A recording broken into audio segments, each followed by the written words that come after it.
We are here for Spartan Up podcast in Morzine, France, with my favorite Colonel Nye on my right, my almost favorite Sefra on my left, and barely favorite Johnny further on the left. And pulling up the rear, who's all of our favorite. Our producer Marion, and we got Marion, but we interview Mike Miller on this in the show, and who the heck is Mike Miller? Runs the World Olympian Association.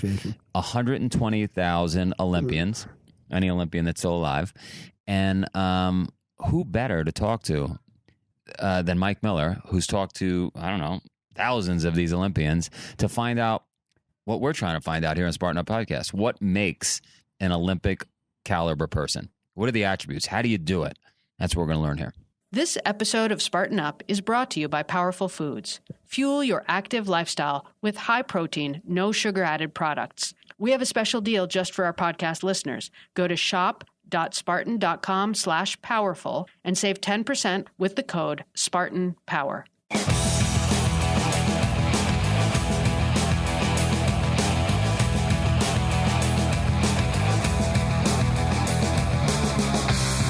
Spartans, I am here with Mike Miller. You have no idea who he is in Morzine, France. I'm soaking wet because I've been running up and down mountains. Mike has something to do with the Olympics, and he's given me the Olympic key.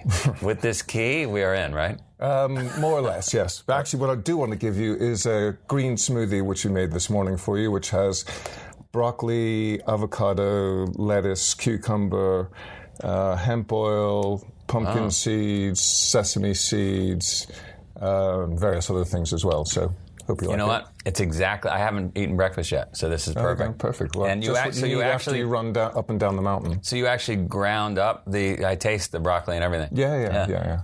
Done in a NutriBullet. Not that we're promoting one brand over another. You bring your own NutriBullet around with you? Yeah. You travel with it? Yeah. I love it. Yeah. Awesome. So I'm the CEO of the World Olympians Association. The World Olympians Association is the alumni association for all the living Olympians in the world. There's about 120,000 living Olympians in the world. An Olympian is defined as anybody who competed in anyone who's competed, yeah. So, okay. And we have got dual aims. One is to serve the needs of Olympians at all stages of their lives, particularly that very tricky life transition period. You know, for 20, 25 years, they're one thing, and then suddenly they're not that thing anymore. Sure. And their whole does their world collapse or like what? It does for a lot of them. It does, yeah, because suddenly it's who am I?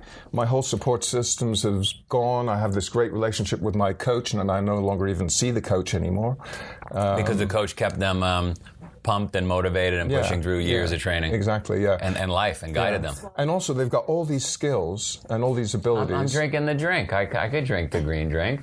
He gave me the green drink. To be drunk, it's to be drank. And quickly before the nutrients go away. Yes, you know, right. So, they don't realize that they have all these skills that are actually transferable for the rest of their life if they're going to from the Olympics to other parts of their life. You know, you set a plan, you work hard to achieve the plan. You have to be very well organized. A lot of them need to have entrepreneurial skills because most Olympians, I mean, when most people think of Olympians, they'll think of Usain Bolt or someone like that. But most Olympians have to continually raise money to be able to train, to be able to afford the lifestyle, to be able to compete.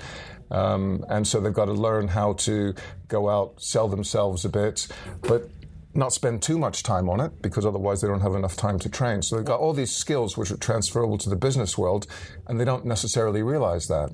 What's the correlation, would you say, those 100,000 plus athletes to being successful in business or other parts of their life? I think everything is really values-based as well. I mean, elite athletes, whether they're a Spartan athlete or whether they're an Olympic athlete, they've got something that motivates them. And usually it's some sort of values. They want to be the best they can be. They want to try and change the world in one way or another by showing people that they can also be fit and healthy and achieve. And if they've got those values behind them, and then they also are a bit like you, quite a driven person, wanting to achieve, wanting to show that they can do it. Also wanting to compete in front of other people for their enjoyment as well. Once they realize that everything that they've done to get to the Olympics, they can use all those skills in the business world, then they can succeed. It's when they're not quite sure, they think, actually, now that I've retired, what am I? Am I all those things that I've done, have they just disappeared, or do they help me as I go forward in my life? It's funny, as you're talking, I'm thinking about a few Olympians I know. So Mike Evans, who won the gold with his brother in rowing out of Canada, big Goldman Sachs executive now, like president of Alibaba. So he clearly was able to make that.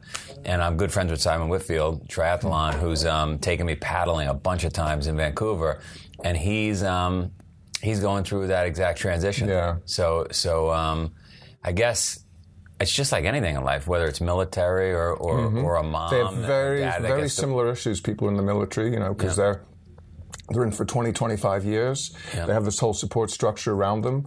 And then suddenly they come out and they're no longer Colonel whoever or whatever it might be. Sure. And so they think, well, who am I and how am I going to achieve in this strange new world that I suddenly find myself in? Quite frankly, why we took Colonel Nye in here, because he was lost. And no, he's found. We're kidding, of course. He just happens to be sitting there. Don't shoot me.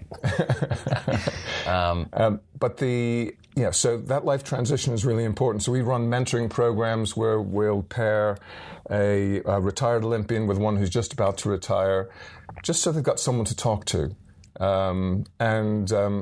We have someone on our medical committee, a psychiatrist, who actually had worked on these sorts of programs in the military.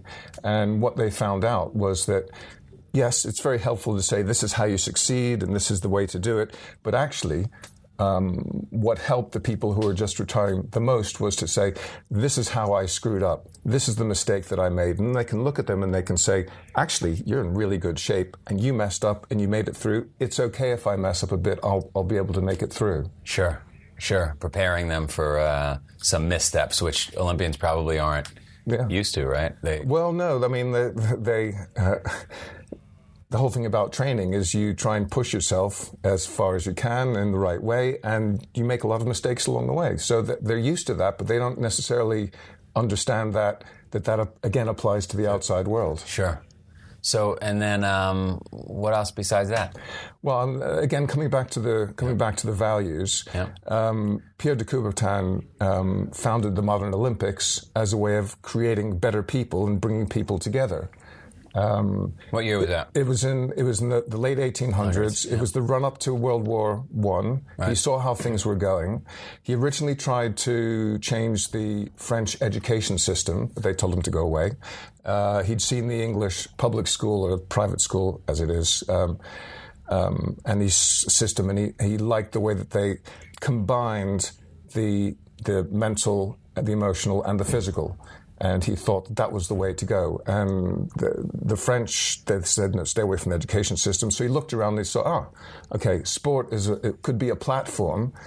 So the Olympic Games, which had been shut down from ancient times. That's right, yeah. Right. So the Olympic Games, it's really a platform for him to bring people together. He thought, if people compete together, they're not going to want to shoot each other. Good point. They'll also see that by working together they can create and they can build, and also the ethos of hard work, dedication, determination, getting over obstacles.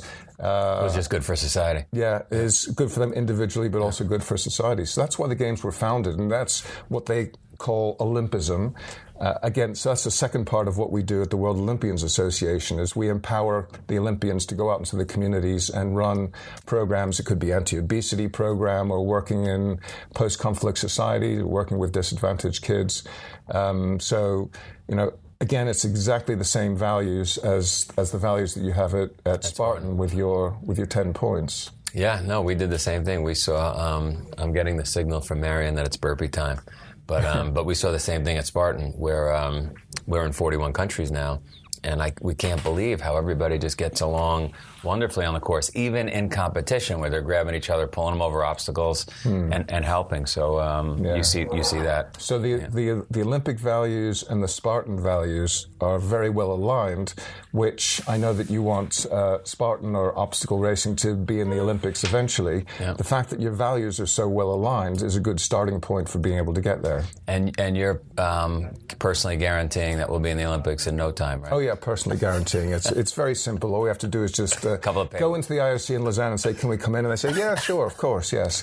But I used to be the CEO of the International Rugby Board. Yeah. Rugby is back on the Olympic program. We ran an 8-year campaign to get on. Well, I'm planning on living a long time, so let's go do some burpees. It doesn't happen quickly.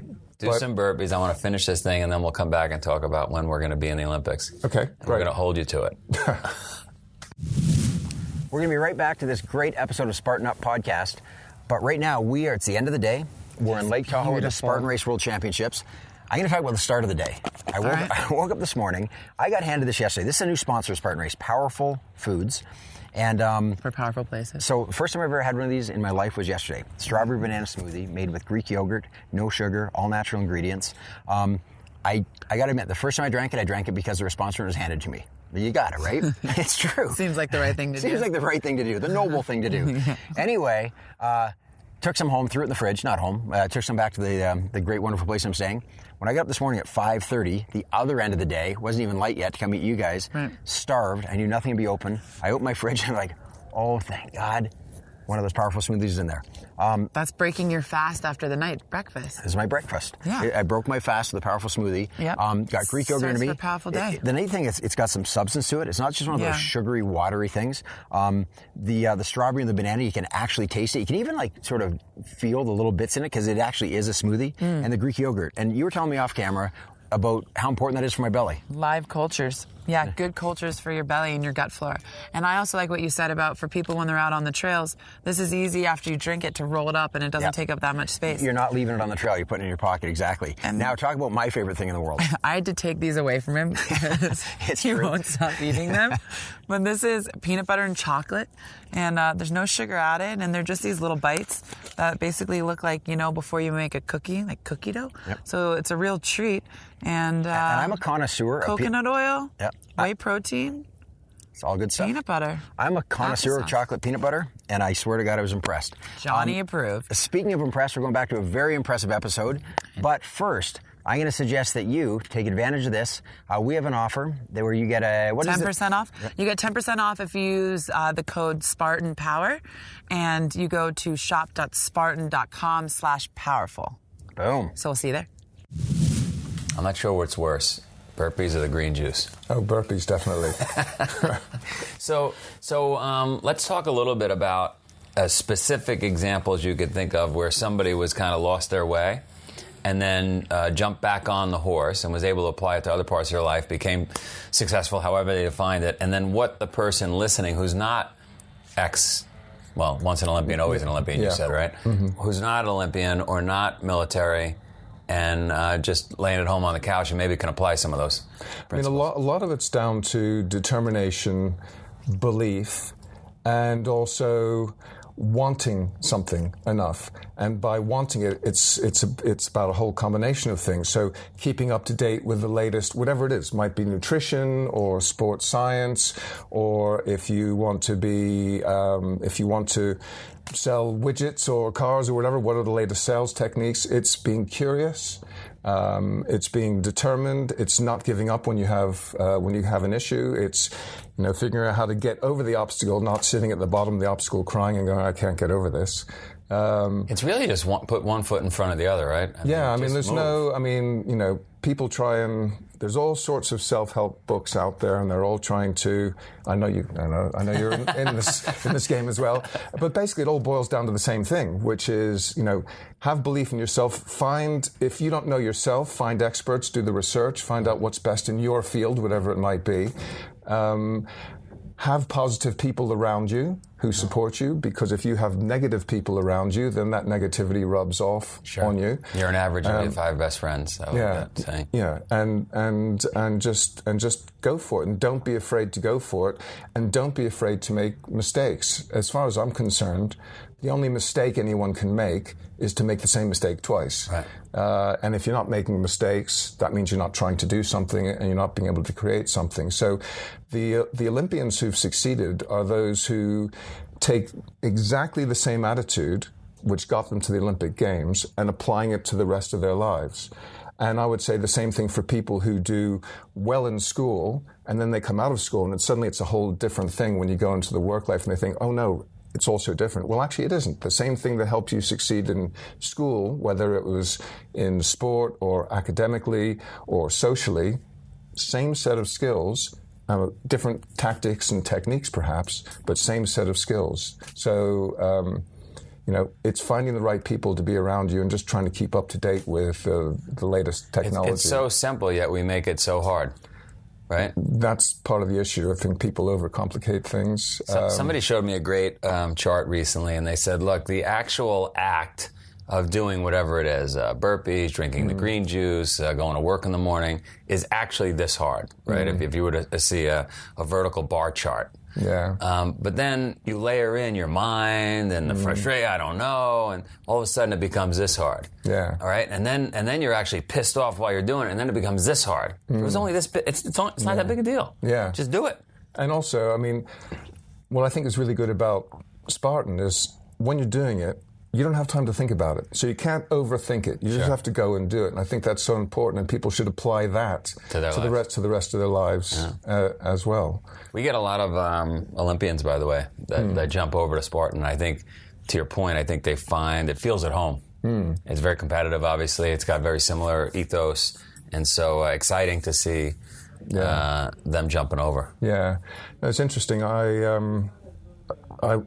A long time ago, I was head of sport at Channel 4 UK in England, and we did the Eskimo Olympics. Nice. So it's all sorts of sports. Well, it was during the winter time when they couldn't get out, and so in order to stay flexible and to be fit for when they could go out, but also to practice survival skills, because if you're going out hunting and you're on an ice floe and you got hurt, you had to get back home somehow, otherwise you were finished.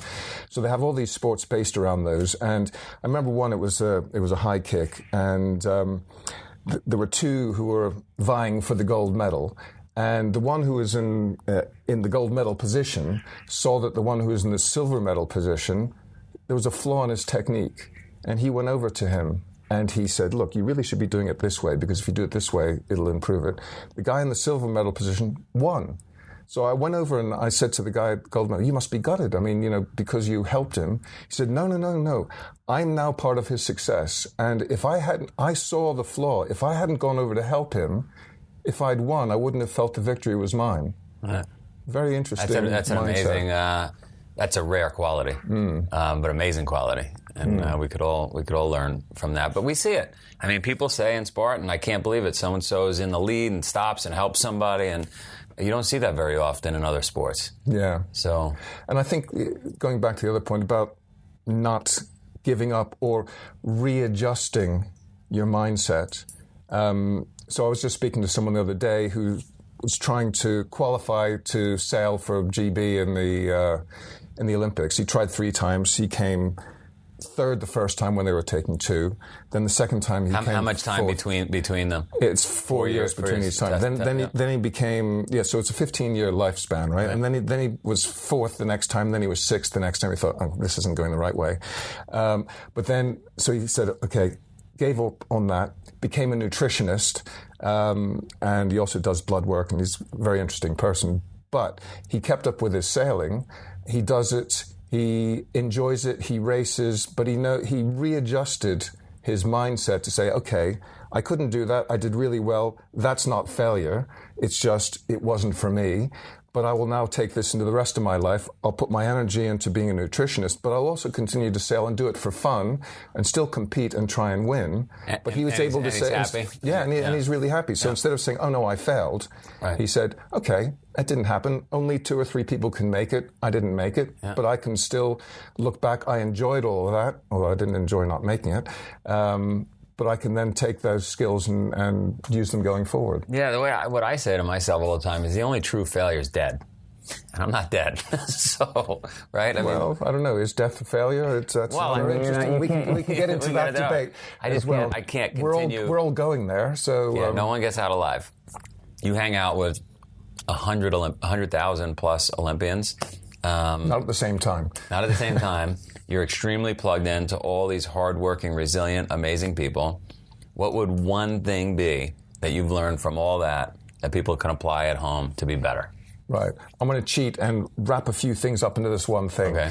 I think the main thing, though, is have belief in yourself.